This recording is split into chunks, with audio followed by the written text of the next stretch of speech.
మహబూబాబాద్ జిల్లాలో భారీ వర్షాలు పడుతున్నాయి. రాత్రి కురిసిన వర్షానికి కొత్తగూడ మండలం జలదిగ్బంధంలో చిక్కుకుంది. కొత్తగూడ మండలంలో గుంజేడు వాగు ఉధృతంగా ప్రవహిస్తోంది. కొత్తగూడ నర్సంపేట మధ్య రాకపోకలు బంద్ అయ్యాయి. 2 రోజుల క్రితం రాత్రి గుంజేడు వాగులో 2 గల్లంతయ్యారు. చివరకు ఎలాగోలా ప్రాణాలతో బయటపడ్డారు.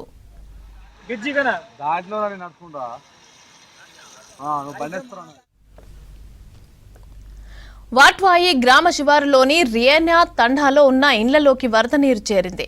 బురకపెల్లి వాగు, రాళ్లతట్టు వాగు ఉధృతంగా ప్రవహిస్తూ ఉండటంతో కొత్తగూడ ఇల్లందు మధ్య రాకపోకలు నిలిచిపోయాయి. కొత్తగూడ ఎస్ఐ రాజ్ కుమార్ ఆధ్వర్యంలో వాగుల వద్ద బందోబస్తును ఏర్పాటు చేశారు.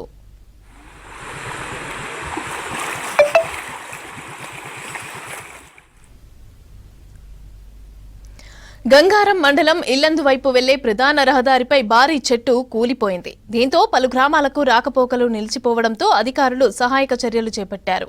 రోడ్డుపై పడిపోయిన చెట్లను జేసీబీలతో తొలగిస్తున్నారు.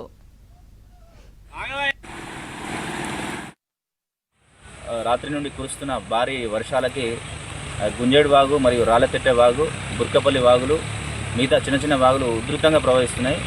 ఎవరు కూడా వాగు దాటే ప్రయత్నం చేయకండి, సాహసం చేసి దాటే ప్రయత్నం చేయకండి, ప్రాణాలు కోల్పోవద్దు. పోలీసు మరీ విజ్ఞప్తి చేస్తున్నాం.